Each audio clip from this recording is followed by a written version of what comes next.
tras haberse hecho públicas las declaraciones del presidente Pedro Sánchez durante la celebración de la Copa de la Moncloa con la prensa, acusando al Partido Popular de jugar con las cartas marcadas en referencia a la ofensiva judicial que está sufriendo el gobierno y su persona. Las reacciones no han parado de sucederse a lo largo de todo el día.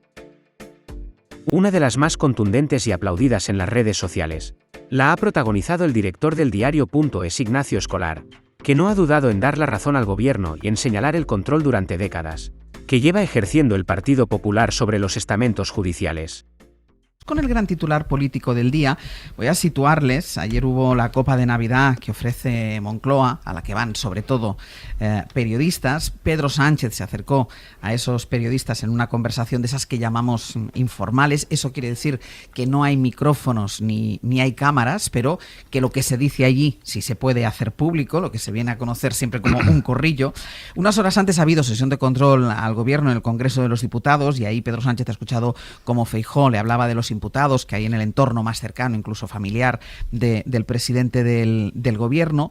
Y lo que hace Pedro Sánchez cuando se acerca a la prensa es denunciar que el Partido Popular juega con las cartas marcadas.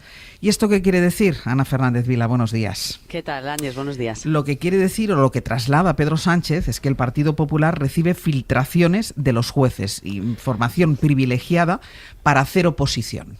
Sí, el presidente ayer quiso ir un paso más allá. El viernes pasado, en otro corrillo informal con los periodistas, el Día de la Constitución, le escuchamos denunciando que su gobierno y él son víctimas de una estrategia de acoso judicial. Y ayer en Moncloa ya habló directamente de su sospecha de que esa estrategia busca ayudar al PP en su ofensiva contra el gobierno. Dijo que el PP, como decías, juega con cartas marcadas y puso dos ejemplos. Al jefe de gabinete de Ayuso, Miguel Ángel Rodríguez, cuando adelanta decisiones judiciales, y al propio líder del PP, Núñez Feijóo, cuando le augura un calvario judicial. Así que Sánchez se mostró ayer muy preocupado, es lo que quiso trasladar, que está muy preocupado con la actuación de algunos jueces que contribuyen, dijo, a la labor de oposición del PP. Una oposición que no es política, aseguró, sino que es estéril, que solo busca ruido, y además Sánchez también criticó que ahora Feijóo, en esa labor de oposición, trate de usar a Junts para intentar quebrar la mayoría de la investidura. Sobre esto aseguró el presidente que el gobierno está convencido de que no hay ninguna posibilidad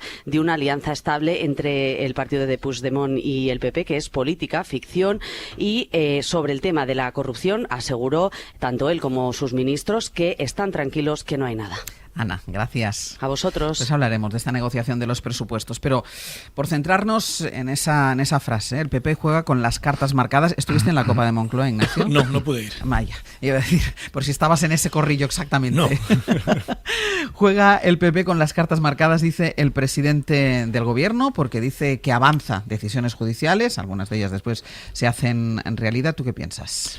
A ver, yo creo que más allá de los casos concretos hay un marco general que es innegable.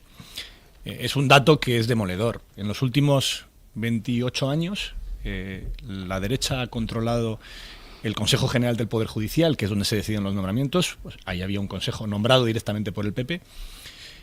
Durante 23 de los últimos 28 años, frente a 5 de la izquierda. No porque no haya habido alternancia política, que la ha habido, en fin, en las últimas 3 décadas yo creo que la mitad la ha gobernado la izquierda y la mitad ha gobernado España la derecha, sino porque las estrategias permanentes de bloqueos en la renovación del Consejo General del Poder Judicial, los incumplimientos permanentes, que hubo 3 en las últimas 3 décadas por parte del Partido Popular, permitieron a la derecha controlar el sitio desde donde se nombran los puestos claves en la justicia y colocar ahí a jueces que comparten su cosmovisión, que yo no digo que respondan directamente a sus órdenes, porque tampoco lo creo, pero sí que el PP se ha afanado mucho en la selección de personal de las cúpulas de la justicia en España durante 3 décadas. Ha hecho también otra estrategia, que es, a la hora de los nombramientos, escoger a jueces jóvenes, para así garantizar que cuando se jubilaran hubiese pasado mucho tiempo, a diferencia de la izquierda, que nombró en muchas ocasiones, los vocales progresistas del Consejo, a jueces más veteranos que se han jubilado. Por poner un ejemplo muy concreto, Manuel Marchena y Luciano Varela entran a la vez en el Tribunal Supremo. Pero Marchena sigue siendo presidente fue hasta hace muy poquito presidente de la Sala Penal y sigue en la sala, y Marchena se jubiló hace unos cuantos años ya, porque no tenían la misma edad. Uno era fundador de Jueces para la Democracia, otro era un candidato, aunque fue votado por todos, porque eran acuerdos amplios, propuesto por el sector conservador. Y eso acaba provocando a medio a largo plazo pues una descompensación en las salas claves. En la sala de lo penal del Supremo, cuando perdió el poder Felipe González, en la sala de lo penal del Tribunal Supremo, que es la que decide todos los casos de corrupción, había 7 jueces progresistas frente a 6 conservadores, 8 jueces progresistas frente a 7 conservadores, o sea, prácticamente un empate, había una diferencia de un juez, de un bloque y el otro. Hoy en fin, creo que es 14-3, 14-4, 15-3, es decir, es una diferencia apabullante.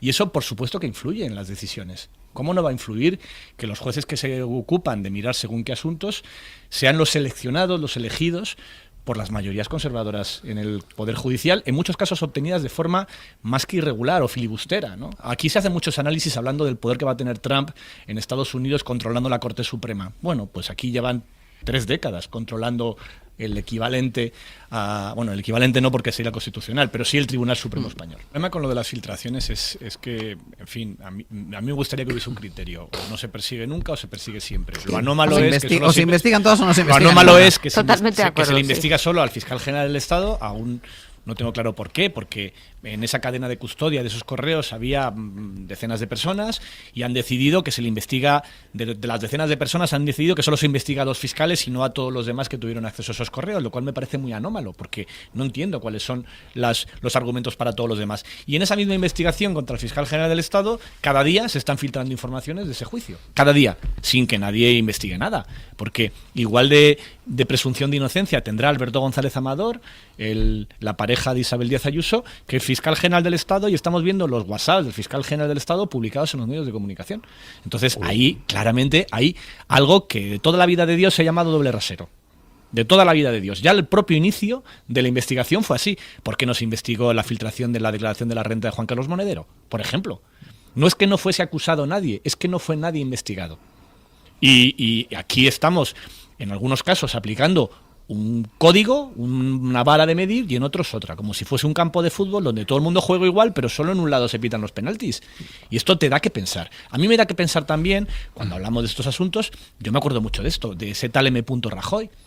330.000 euros en dinero negro cobrados según los papeles de Bárcenas, unos papeles que según sentencias judiciales, la misma que sirvió para condenar al arquitecto del PP que hizo la reforma en negro de Génova, se dieron por válidos. No es que no fuera condenado, es que no fue imputado. Es que no fue siquiera imputado. De hecho, se le llamó solamente como testigo. Y hubo un juez, Ángel Hurtado, que se negó a que fuera siquiera como testigo. ¿Dónde está este juez? En el Tribunal Supremo, nombrado por la mayoría conservadora del Consejo General del Poder Judicial, y es hoy el que está investigando al fiscal general del Estado.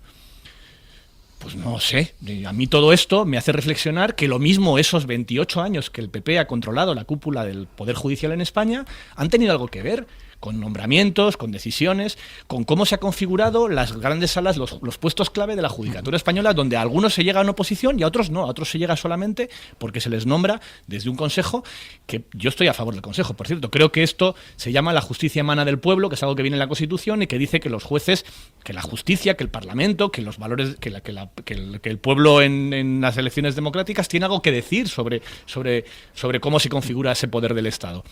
Pero creo que el problema está no en que el Parlamento tenga algo que decir, es que ha habido un filibusterismo desde el Parlamento para evitar que los poderes democráticos influyan ahí. Elisa, después de contigo, Aroca. Sí, yo quería volver un poco al tema de las filtraciones porque